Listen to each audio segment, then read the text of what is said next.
Hello বন্ধুরা, আবার চলে এসেছি একটা নতুন ভিডিওর সাথে। আজকে শেয়ার করছি একটা মিনি ব্লগ ভিডিও।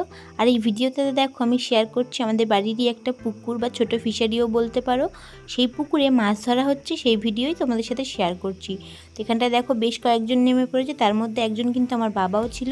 তো এখানটায় জাল টেনে মাছ ধরা হয়েছে। দেখো মাছ ধরে নিয়ে সবাই উঠে পড়ছে এবারে। তো মাছ ধরে সবাই উঠে পড়েছে, আর দেখো কত মাছ ধরা হয়েছে।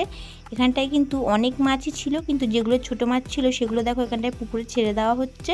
আর যেগুলো বড় আছে সেগুলো পরের দিনকে বিক্রি করতে নিয়ে যাওয়া হবে বলে হাপারে রেখে দেওয়া হচ্ছে। তো এই মাছের মধ্যে থেকেই কিছু চুনো মাছ বা মোরলা মাছ এবং কিছু বাটা মাছ এবং চেলা মাছ খাওয়ার জন্য রেখে দেওয়া হয়েছিল। তো দেখো সেগুলো এখানটায় কেটে নেওয়া হবে। তো এখানটায় চেলা মাছ, ছোট বাটা মাছ আর মোরলা মাছ দেখতে পাচ্ছ। আর এরপরেই আবার নিয়ে এসেছিলো বড় বড় সাইজের বাটা মাছ। বাটা মাছগুলো কিন্তু বেশ বড় বড় সাইজেরই ছিল, আর সব জ্যান্ত মাছ, দেখলেই বুঝতে পারবে। দেখো এখনও মুখটুকু নাড়াচ্ছে। আর এই মাছের রেসিপিও আজকে বানানো হয়েছিল। তো চলো ভিডিওটা স্কিপ না করে দেখে নেওয়া যাক। তো প্রথমে দেখো মাছগুলো কেটে ধুয়ে পরিষ্কার করে নেওয়া হয়ে গেছে। এবারে চুনো মাছগুলো ভালো করে ভেজে নেওয়া হচ্ছে। কিছুটা চুনো মাছ আমরা এরকম ভাজাই খাবো, আর কিছুটা রেসিপিও বানানো হবে।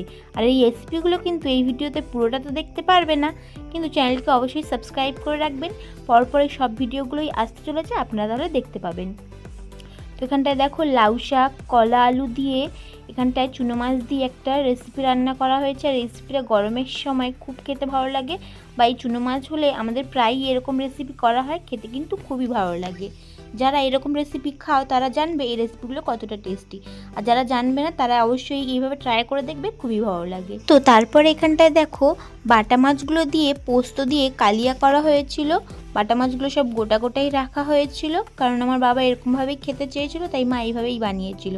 তো দেখো এখানটায় বাটা মাছের কালিয়াও হয়ে গিয়েছে। আর চুনো মাছ দিয়ে আরও একটা রেসিপি করা হয়েছিল, লাউ পাতা দিয়ে মোরলা মাছের পাতুরি। এই পাতুরি রেসিপিটাও কিন্তু আমি খুব তাড়াতাড়ি শেয়ার করব। এই ভিডিওতে পুরো রেসিপিটা দিলে কিন্তু অনেকটা ভিডিওটা লং হয়ে যেত, তাই জন্য সব ভিডিওগুলো আলাদা আলাদাভাবেই আমি শেয়ার করব। সব রেসিপিগুলো ফুলভাবে আপনাদের সাথে শেয়ার করব। কলা পাতায় তো পাতুরি আপনারা অনেকেই খেয়েছেন, কিন্তু এরকম লাউ পাতা বা মিষ্টি কুমড়ো পাতার পাতুরিও কিন্তু খুবই ভালো লাগে। যারা খেয়েছেন তারা অবশ্যই জানবেন, আর যারা খাননি তারা অবশ্যই একবার ট্রাই করবেন। তো দেখো এবারে খাওয়ার পালা, সব তো রান্না হয়েই গিয়েছে। তার জন্য প্রথমেই দেখো ভাত নিয়ে নিয়েছি। এবারে মোরলা মাছের তরকারি নিয়ে নেব, আর নিয়ে নেব বাটা মাছের তরকারি। আমি তো সর্ষে খাই না, আর যেহেতু পাতুরিটার মধ্যে সর্ষে দেওয়া হয়েছিল তাই পাতুরিটা আমি খাইনি। আমি খেয়ে নিয়েছি এই তরকারি আর মাছ ভাজা, আর এই বাটা মাছের তরকারি দিয়েই। মোরলা মাছ কিছুটা ভাজাও রাখা হয়েছিল বলেইছি, তো মোরলা মাছ ভাজা, মোরলা মাছের তরকারি আর বাটা মাছ দিয়ে আমি আমার খাওয়াটা সেরে নিয়েছিলাম। কিন্তু বাকি সবাই যেহেতু সর্ষে খায়, তারা সবাই সেটাও খেয়েছিল।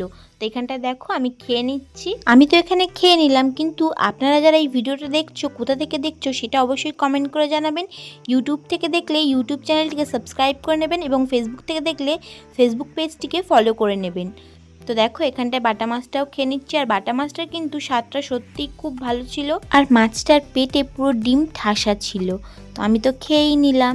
চলো এবার তোমাদেরকে পাতুরির রিভিউটা শেয়ার করা যাক। তো আমি যেহেতু এটা খাইনি, তো এটা অন্য কারোর থেকেই তো রিভিউ নিতে হবে। তো এখানটা দেখো একটা ছোট্ট বোনের থেকে আমি রিভিউটা নিয়ে নিচ্ছি, তাকে দিয়ে দিয়েছিলাম খেতে। তো সে এবার খেয়ে তোমাদেরকে রিভিউটা দেখাবে। তো দেখো পাতাটা খুলে নিয়েছি, মাছগুলো কতটা সুন্দর লাগছে, আর খেতেও কিন্তু সুন্দরই হয়েছিল। আমি খাইনি, তাও আমি তোমাদেরকে বলতে পারি খুবই ভালো হয়েছিল, কারণ সবাই বলেছে খুবই ভালো হয়েছিল। তো দেখো এখানটায় বোন খেয়ে নিচ্ছে, আর খেয়ে ও দেখো বলে দিল যে কতটা ভালো হয়েছে। তো আজকের ভিডিওটা সন্ধ্যের চা এবং স্ন্যাক্সের সাথে শেষ করলাম। ভিডিওটা ভালো লাগলে অবশ্যই লাইক, কমেন্ট এবং শেয়ার করে দেবেন। আজকের ভিডিওটিকে আবার দেখো নতুন কোনো ভিডিওর সাথে। বাই।